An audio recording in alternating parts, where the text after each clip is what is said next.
Assalamualaikum warahmatullahi wabarakatuh. Perkenalkan, nama saya Siva Fauzia Akhwan, NIM 220311100013 dari Praktikan SIF-A. Di video kali ini saya akan menjelaskan beberapa tahapan-tahapan atau langkah-langkah dari pembuatan peta tutupan lahan kabupaten atau kota Pamekasan menggunakan platform Google Earth Engine. Video kali ini ditujukan untuk memenuhi tugas ujian akhir praktikum dari mata kuliah manajemen sumber daya lahan. Langsung saja kita masuk ke video langkah-langkahnya. Langkah pertama yang harus kita lakukan yaitu mengekstrak terlebih dahulu file Pamekasan yang masih berbentuk zip. Kemudian kita langsung masuk ke platform Google Earth Engine-nya. Selanjutnya kita masuk ke menu platform, kemudian kita pilih kode editor. Selanjutnya kita pilih menu aset. Lalu kita menekan new dan pilih save file. Lalu untuk memasukkan dokumen atau datanya kita pilih tombol select.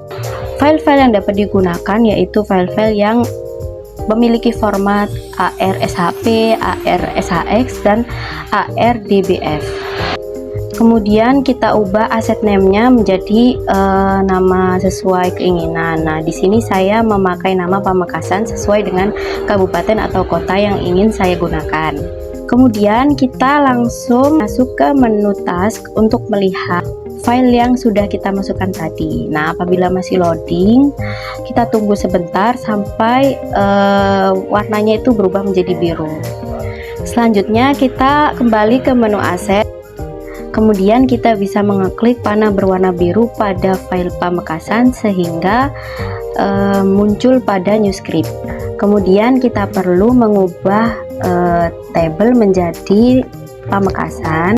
Kemudian kita perlu memasukkan beberapa script mulai dari nomor 1 sampai nomor 3 seperti pada video.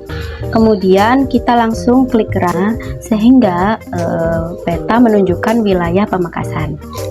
Kita perlu memanggil satelit Landsat 8 dengan menuliskan script pada nomor 5, memanggil satelit. Kemudian kita perlu kembali lagi ke halaman utama dari Google Earth Engine dengan memilih menu dataset.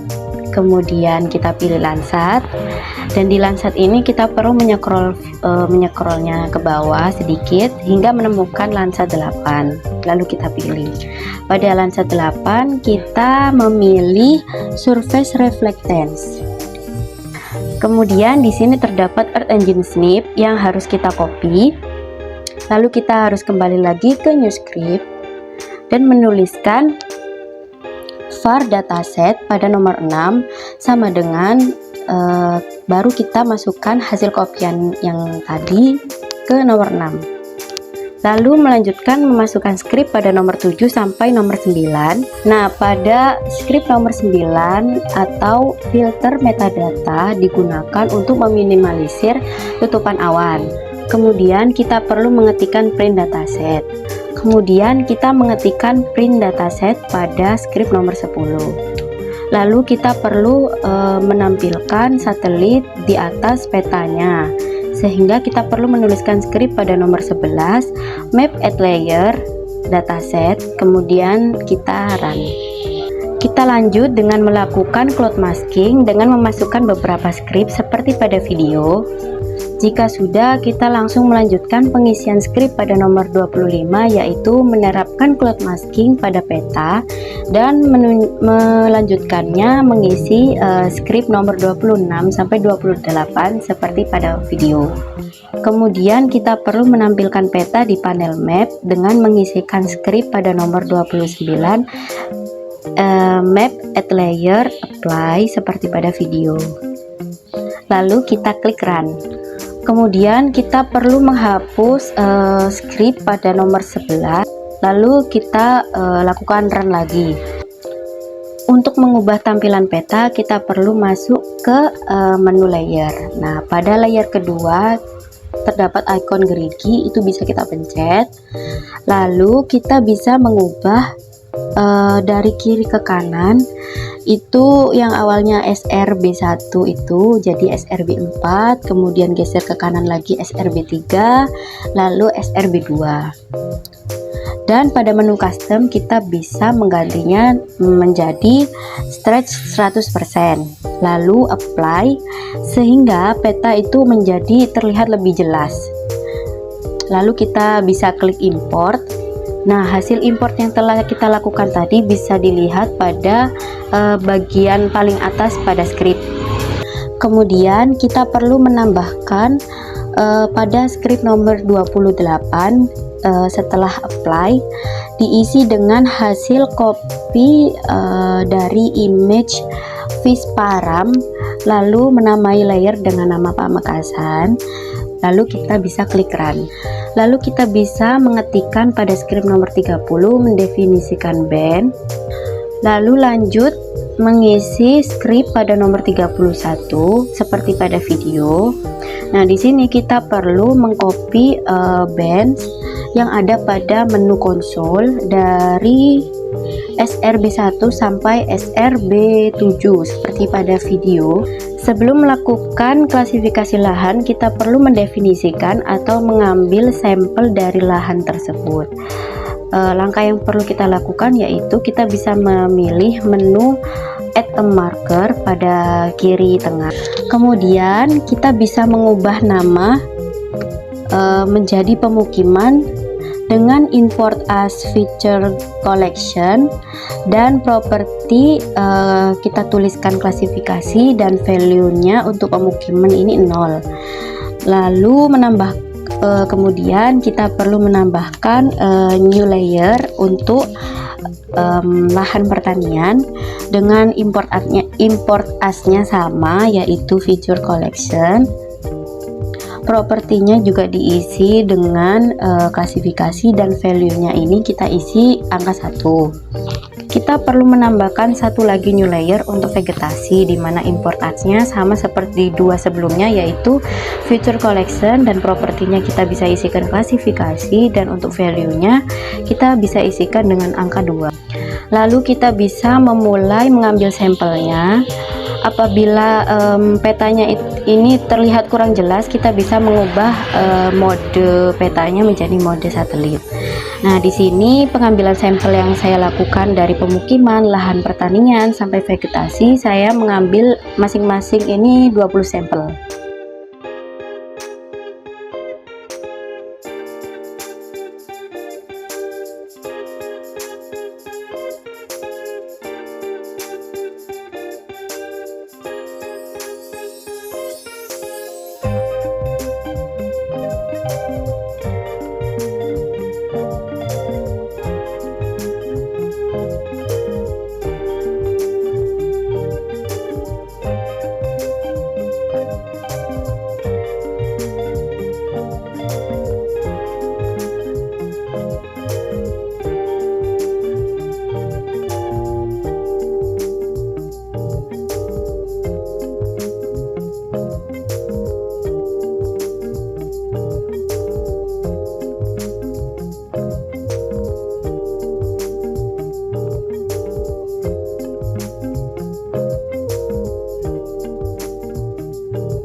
Kemudian kita bisa mengetikkan script pada nomor 33 untuk menggabungkan sampel, dan bisa dilanjutkan menuliskan scriptnya juga pada nomor 34 dan 35.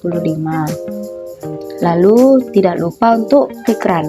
Lalu kita bisa melihat rincian-rinciannya itu pada menu konsol di feature, lalu ada feature collection. Lanjut menuliskan script pada nomor 38 sampai 49 seperti pada video. Selanjutnya kita bisa menggunakan machine learning algoritma random forest dengan mengetikkan pada script nomor 50 menggunakan random forest, dan pada script nomor 51 kita ketikkan var klasifikasi underscore rv sama dengan Kemudian kita perlu search pada menu Docs di bagian kiri atas. Kita ketikkan saja classifier. Nah, lalu kita cari, kita scroll sampai kita menemukan classifier Smile Random Forest. Lalu bisa di copy dan dimasukkan di script nomor 51 tadi.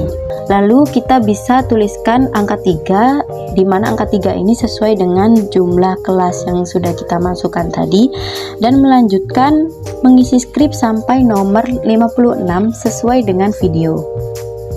Kemudian kita perlu menerapkan klasifikasi random forest dengan mengetikkan pada script nomor 58 apply klasifikasi random forest, dan dilanjutkan sampai script nomor 60 seperti pada video. Nah, pada script nomor 60 seperti pada video, minimal atau min itu dituliskan 0. Itu asalnya dari pemukiman yang sudah kita input tadi, kan kita memasukkan value-nya sebesar 0, jadi kita tuliskan minimalnya 0. Lalu untuk maksimalnya atau max itu kita tuliskan angkanya 2, di mana 2 itu dari vegetasi, yaitu yang paling akhir, jadi kita tuliskan angka 2. Lalu kita perlu mengcopy kode warna pada pemukiman, lahan pertanian, sama vegetasi seperti pada video.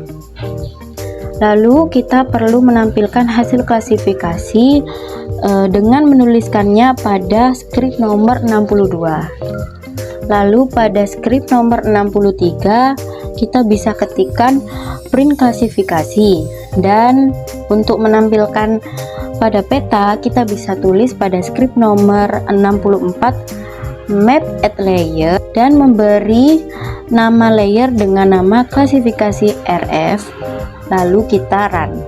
Nah, bisa dilihat dari video yang saya tampilkan ini, ketika di run itu terjadi kesalahan ya. Jadi dalam menulis script nomor 52 itu ada kesalahan penulisan, yaitu feature yang salah ya. Jadi seharusnya itu features ada S-nya, jadi kita perbaiki terlebih dahulu. Lalu pada input property itu juga salah, harusnya itu input properties, jadi kita juga harus ganti. Nah, setelah kita sudah mengganti kesalahannya, kita langsung menekan run lagi. Nah, setelah di run bisa dilihat pada video, dimana ini merupakan hasil dari klasifikasi petanya. Bisa dilihat juga bahwa terdapat ada warna merah, ada warna hijau muda, hijau tua, di mana warna merah ini terdefinisi sebagai wilayah pemukiman. Lalu ada warna hijau muda, yaitu terdefinisi sebagai lahan pertanian, dan hijau tua sebagai vegetasi.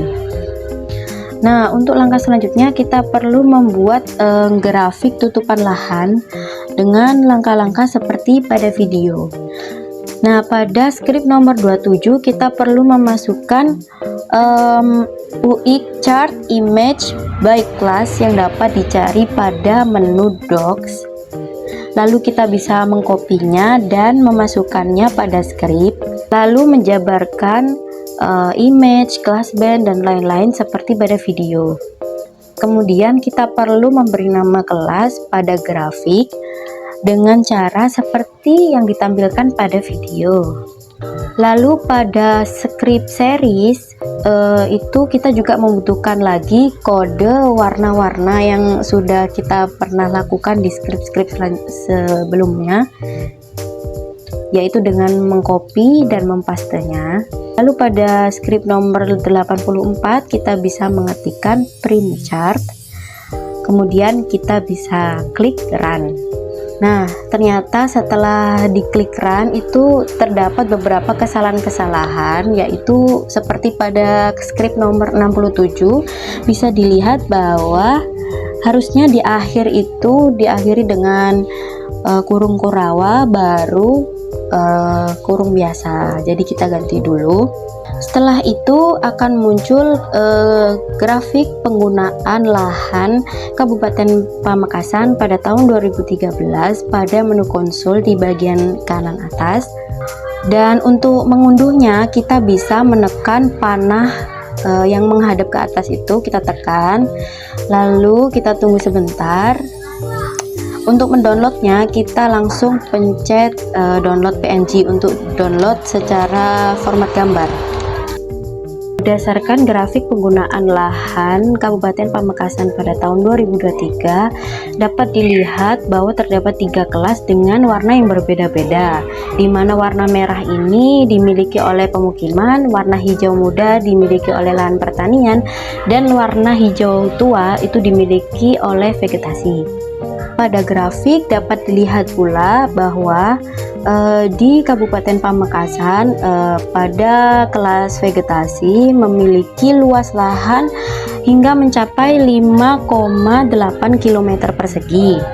Sedangkan untuk lahan pertanian sudah digunakan dengan luas lahan mencapai 2,7 km persegi, dan untuk pemukiman sendiri penggunaan lahannya itu berkisar 4 km persegi, sehingga dapat disimpulkan bahwa di Kabupaten Pamekasan ini paling banyak penggunaan lahannya itu digunakan sebagai kelas vegetasi, di mana luas lahannya itu bisa mencapai 5,8 km persegi dan termasuk paling tinggi penggunaannya dari 3 kelas lainnya, yaitu pemukiman dan lahan pertanian. Sedangkan untuk penggunaan lahan yang paling rendah itu ditempati untuk kelas lahan pertanian, di mana luas lahannya itu yang dipakai tidak terlalu besar, jadi paling terkecil dari 2 kelas yang lain, yaitu 2,7 km